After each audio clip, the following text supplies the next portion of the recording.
Shalom Aleichem, on avait vu précédemment toute l'étude concernant le poids des fautes et des mérites, à la veille de Rosh Hashanah, mais aussi entre Rosh Hashanah et Yom Kippour. Alors la question que nos sages se posent est de savoir, mais de quel jugement s'agit-il?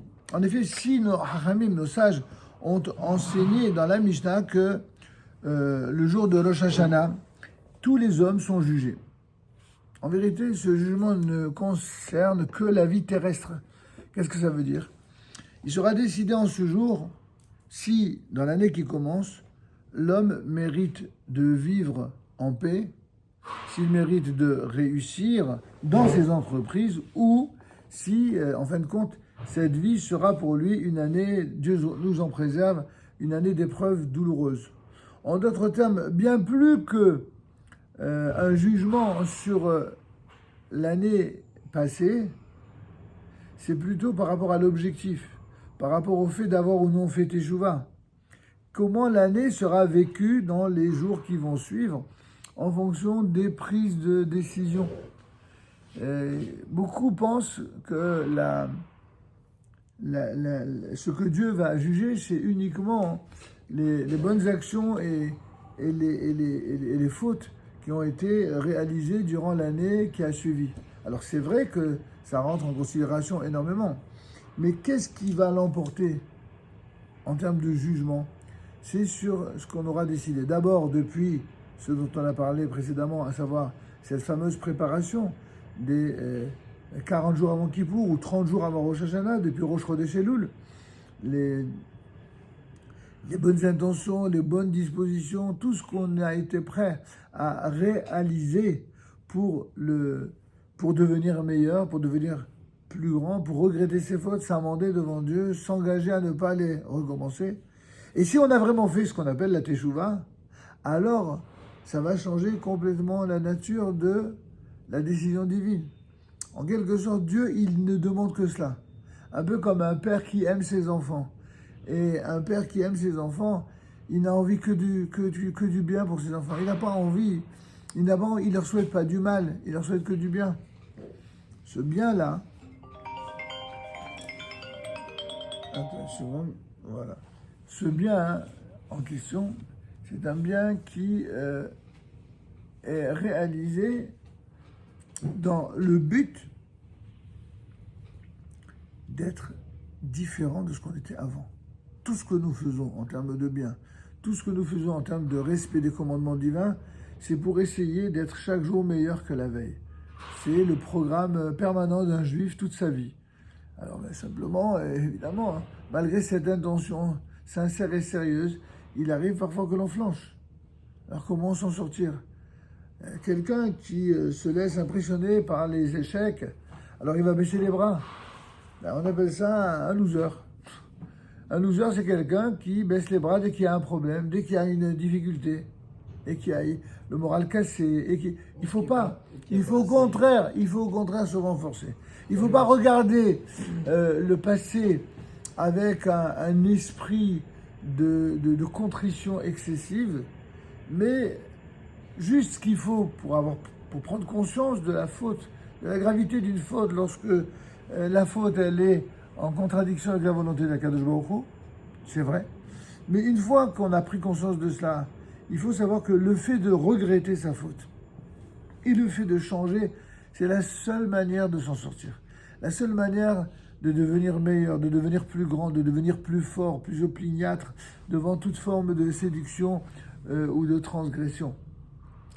Et avec l'aide de Dieu, celui qui agit de la sorte, qui raisonne ainsi, eh bien, s'applique le principe que le Talmud nous enseigne à Balitael, mais Saïrino, Minashamay. Celui qui vient pour se purifier, eh bien, du haut du ciel, on lui vient en aide. Ça veut dire que c'est Dieu lui-même. C'est Dieu lui-même qui, tel un père vis-à-vis de son enfant, n'a pas envie de voir n'a pas envie de faire des reproches, n'a pas envie de voir les fautes passées. Il a envie de voir qu'une chose, c'est son enfant devenir meilleur. C'est ça la logique du jugement divin.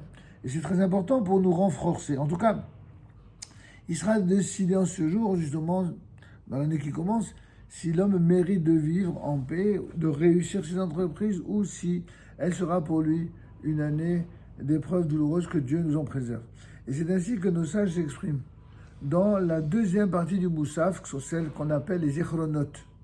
En ce jour, dit le texte là-bas de l'Amida, il sera décidé quels sont les pays qui seront bouleversés par la guerre. Le fait qu'il y ait eu le 7 octobre ce massacre terrible, évidemment, il a été orchestré par nos ennemis très longtemps à l'avance.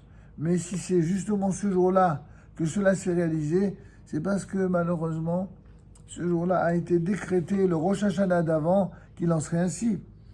Et donc, c'est ce jour-là que sera décrété dans le ciel quels sont ceux qui jouiront de la paix, ceux qui seront dévastés par la famine et ceux qui vivront dans l'abondance. Donc, ce n'est pas uniquement la paix et la guerre, c'est aussi la satiété, la réussite économique ou au contraire, les problèmes économiques.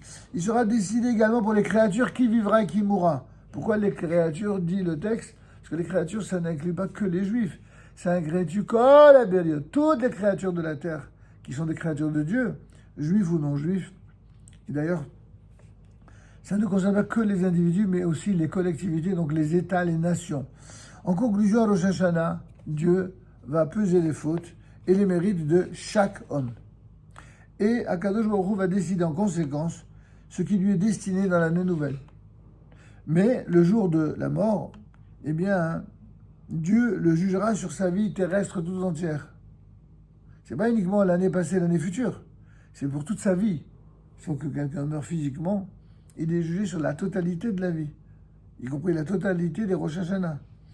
Et il fixera la part qui lui revient dans le monde qu'on appelle Olam HaNeshamot, le monde des âmes. D'accord? Fut-il chargé de faute, eh bien que l'homme ne désespère jamais, qu'il ne renonce pas à faire Teshuvah. Au contraire, qu'il choisisse la voie du retour vers Dieu avant l'arrivée du fameux grand jour, Hayom, Agadol et Anora, c'est-à-dire du jour où Akadosh Baruch Hu décidera par une Géoula Shelema, une délivrance définitive, non seulement de faire venir son saint et juste Mashiach, ainsi que la construction du Beth Amikdash, on ne sait pas dans quel ordre cela se fera, mais en tout cas, quand Dieu le décidera, et qu'il soit convaincu, celui qui veut faire Teshuvah, qu'il ne dépend que de lui de faire pencher la balance pour lui et pour toute l'humanité du côté du mérite. En d'autres termes, il doit y avoir une sorte de prise de conscience, de responsabilité collective qui repose sur ses épaules. Tu imagines la stature, le niveau moral et spirituel extraordinaire qu'il faut atteindre pour se mobiliser, se motiver à prendre sur soi cette responsabilité de l'humanité entière. Aussi, la maison d'Israël a-t-elle pris l'habitude de faire plus de mitzvot, mais aussi de tzedaka, de teshuvah, de prières, de bonnes actions en ces jours de pénitence que pendant le reste de l'année. Il est un fait que normalement, c'est toute l'année qu'il faut faire attention à comment on se comporte. Et toute l'année qu'il faut faire... exactement, toute l'année, il faut faire des efforts et faire teshuvah. Mais pendant cette période, c'est une période qui est encore plus propice à l'agrément de cette teshuvah. Nos sages ont dit dans Masechet Rosh Hashanah, à la page 16a, que l'homme n'est jugé que tel qu'il est au moment précis où il se présente devant Dieu. En d'autres termes, Dieu ne va pas le juger simplement sur ce qu'il a fait, sur ce qu'il n'a pas fait de bien pendant l'année écoulée, mais sur ce qu'il est. Ça veut dire sur ce qu'il est, c'est-à-dire, y compris avec ses bonnes résolutions, avec sa teshuvah, avec sa sincérité. Il n'est jugé que selon les actes présents. Et même s'il est enfoncé dans la faute, comme dit le texte, pendant toute l'année, qu'il vienne vers Dieu sincèrement, repentant le jour du jugement, montrant que ils sont prêts à accomplir sa volonté. Eh bien, cette intention sincère et totale, c'est cela qui fera qu'au moment précis où il va être jugé, Dieu va le juger sous le jour le plus favorable.